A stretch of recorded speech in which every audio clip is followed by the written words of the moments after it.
Okey, jadi hari ini Tiff hanya mau bahas 3 perkara sahaja. Mengapa loan orang ni cepat approve tetapi mengapa loan saya tidak cepat approve?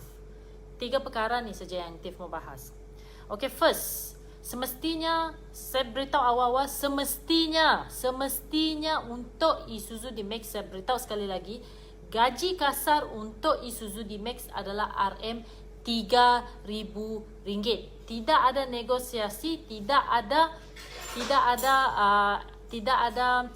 diskaun tentang gaji kasar ni guys. Jadi berbalik kepada kenapa loan orang lain cepat approve, saya punya loan sendiri tidak cepat approve adalah disebabkan gaji kasar kamu orang tu tidak menepati ciri-ciri yang bank mau, iaitu RM3,000 kasar. Mengapakah RM3,000 yang diperlukan oleh pihak bank adalah disebabkan itulah guideline daripada pihak bank negara untuk kereta besar guys, RM3,000. Tetapi kalau kamu orang gaji kasar tidak sampai RM3,000 adalah dinasihatkan kamu orang pergi untuk mendapatkan penjamin. Jangan bukan kamu orang ingat kami orang yang supervisor ni tidak mau ke yang approve loan kamu orang. Kami orang lagi suka approve loan kamu orang guys. Commission, ada commission tu kan gaji kamu orang. Mana ada kami orang suka-suka. Jadi itu adalah yang pertama, gaji kasar RM3,000. Tetapi bukan setakat terhenti dekat gaji kasar RM3,000. Kamu orang kena tengok juga gaji bersih kamu orang tu macam mana. Kalau untuk government, untuk orang yang bekerja dekat government, gaji bersih tu walaupun dia rendah, tetapi bank kadang-kadang dia consider juga untuk approve loan orang government ni. Tetapi untuk orang swasta yang tidak bergaji tetap, macam saya kan swasta, tidak bergaji tetap, itu bank sangat-sangat prihatin, sangat-sangat consider kalau gaji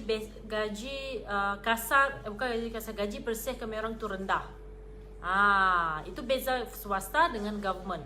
Lebih-lebih lagi masa PKP ni guys, sangat-sangat terefek lah orang yang bekerja di swasta, terutamanya orang construction, orang penghotelan, sangat-sangat efek. Terefek besar gila efek dia. Tetapi adakah bank consider untuk mengapprove loan rakan-rakan ataupun kawan saya bekerja di sektor-sektor ni? Depend dengan dia punya sikris dan sitos pula.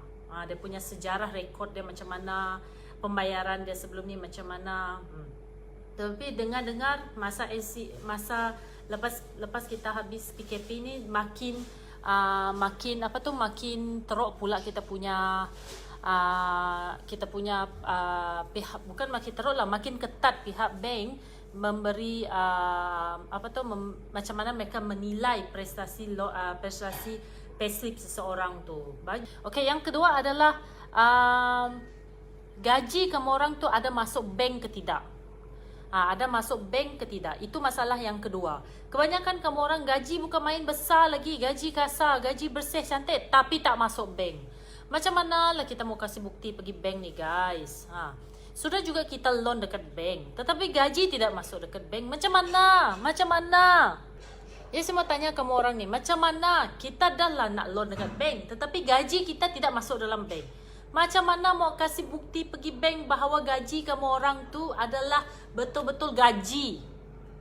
Kau faham kah?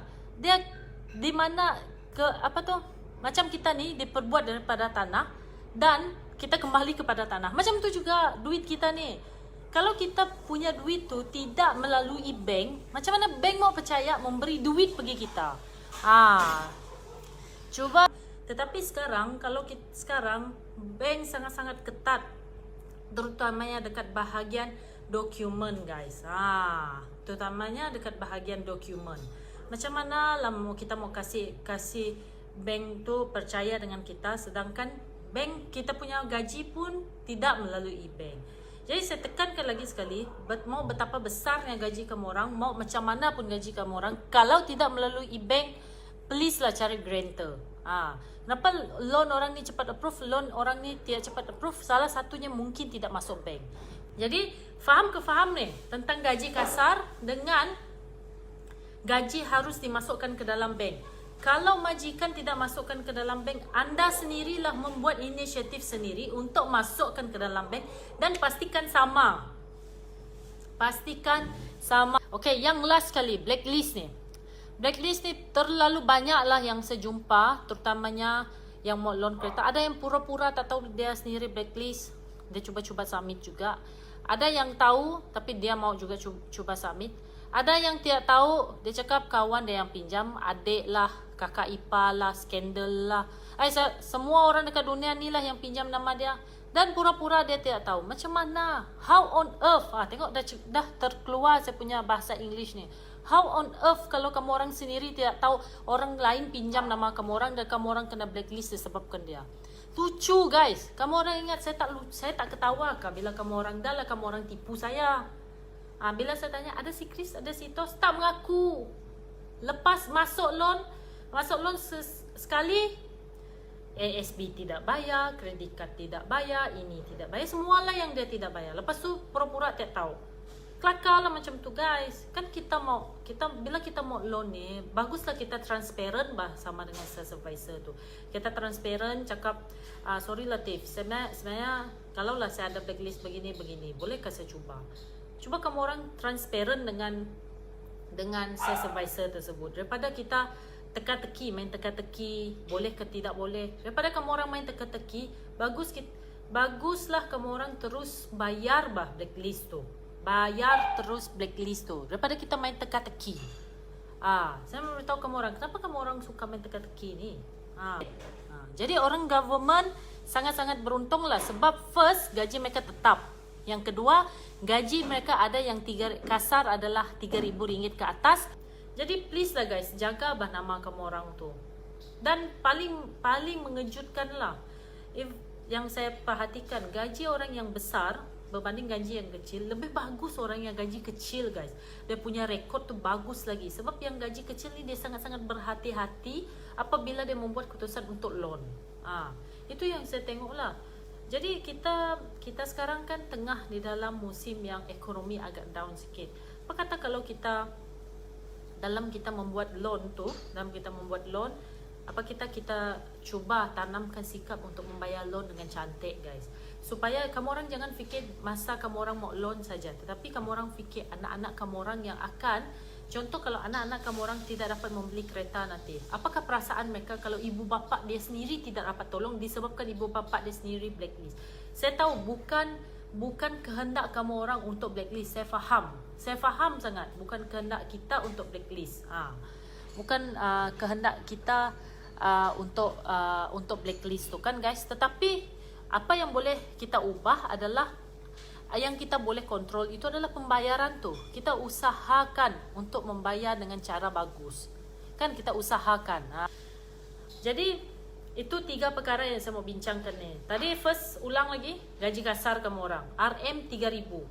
By hook or crook mesti RM3,000. Tidak ada negosiasi di dalam gaji ni. Mesti RM3,000. Kecuali kalau kamu orang swasta, 2,500 sudah okey. Bukan swasta, government. Bank masih consider lagi. Saya beritahu awal-awal, bank masih consider lagi kalau government. Sebab kenapa bank consider untuk government? Disebabkan mereka adalah berstatus tetap. Faham ke faham ni? Dan saya belum jumpa lagi orang government yang tidak masuk bank. Semuanya masuk bank. Tetapi yang swasta ni ada yang tunggu majikan pula yang masukkan ke dalam bank. Janganlah kita begitu. Kita kan sudah besar, kita kan sudah dewasa. Kita sendirilah yang masukkan ke dalam bank. Kalau majikan tidak masukkan bank, kita lah masukkan ke dalam bank. Betul ke betul ni?